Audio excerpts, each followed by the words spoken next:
আমরা আন্তরিকভাবে দুঃখিত যে বোর্ড চ্যালেঞ্জের রেজাল্টের যে তোমাদের খাতাগুলো দেখা হচ্ছে, কিভাবে দেখা হচ্ছে এখনও বর্তমানে সঠিকটা জানতে পারিনি। তো সঠিকটা আমরা জেনে তোমাদের জানিয়ে দেবো যে এমসিকিউতে 1-2 নাম্বার গ্রেস মার্ক দিয়ে দিয়েছে কিনা। তো এর আগে যারা পরীক্ষা দিয়েছে তাদেরকে এমসিকিউতে 1-2 নাম্বার গ্রেস নাম্বার দিয়ে পাস করানো হয়েছে, তারা কমেন্ট করেছে, ভিডিওতে দেখে নিতে পারো প্রমাণ। তা বাদে তোমরা যারা এবার বোর্ড চ্যালেঞ্জ করেছো, বোর্ড চ্যালেঞ্জেরটা কিন্তু এখন সঠিকটা আমাদের কাছে আসে নাই, আসলে আমরা দেখাই দিব, জানাই দিব যে বোর্ড চ্যালেঞ্জের রেজাল্ট কীভাবে তৈরি করে। আর এরই মধ্যে 1 ঘন্টা আগে একটা ভিডিও দিয়েছিলাম যে বোর্ড চ্যালেঞ্জে কোনো রকমের তোমাদের গ্রেস নাম্বার দেওয়া হবে না। তো গ্রেস নাম্বার অবশ্যই রয়েছে, এটা ভুল কথা বলেছি আমি, মিস্টেক হয়েছে। তো এখনও বর্তমানে আমাদের কাছে সঠিকটা জানা হয়নি। ওটা 2023 সালের সিস্টেমটা আমি বলেছি, তো 2024 সালে গ্রেস মার্কের সিস্টেমটা রয়েছে। 2024 সালে কিন্তু অনেক সুযোগ সুবিধা দিয়েছে, যারা প্রথমবার পরীক্ষা দিয়েছো তাদেরকে কিন্তু এমসিকিউতে গ্রেস নাম্বার দেওয়া হয়েছে। তোমরা যারা এমসিকিউতে 1-2 নাম্বার শর্ট পেয়েছিলে তাদেরকে কিন্তু অবশ্যই পাস করে দেওয়া হয়েছে, এটা কিন্তু প্রমাণ সহকারে আমি দেখাই দিছি।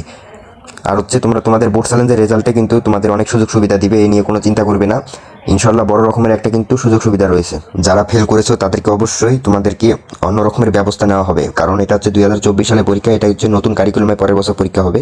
তাই এই বছরে সকলকে পাস করানো হবে ইনশাল্লাহ, এই নিয়ে কোনো চিন্তা করবে না। বোর্ড চ্যালেঞ্জ করেছো তোমরা, অবশ্যই পাস করবে ইনশাল্লাহ। আমি কিন্তু প্রমাণ সহকারে দেখাই দিব, যখন বোর্ডের কাজগুলো চলবে তখন কিন্তু লাইভে দেখাই দিব। তাই এখন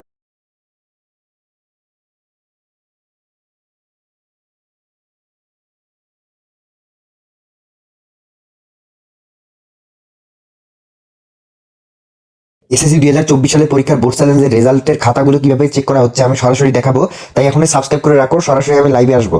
লাইভের মাধ্যমে দেখাবো যে বোর্ডের খাতাগুলো কিভাবে কাটা হচ্ছে বা দেখা হচ্ছে, সকল প্রকারের ভিডিও কিন্তু আমি দিয়ে দেবো লাইভ আকারে। তাই এখন সাবস্ক্রাইব করে রাখো।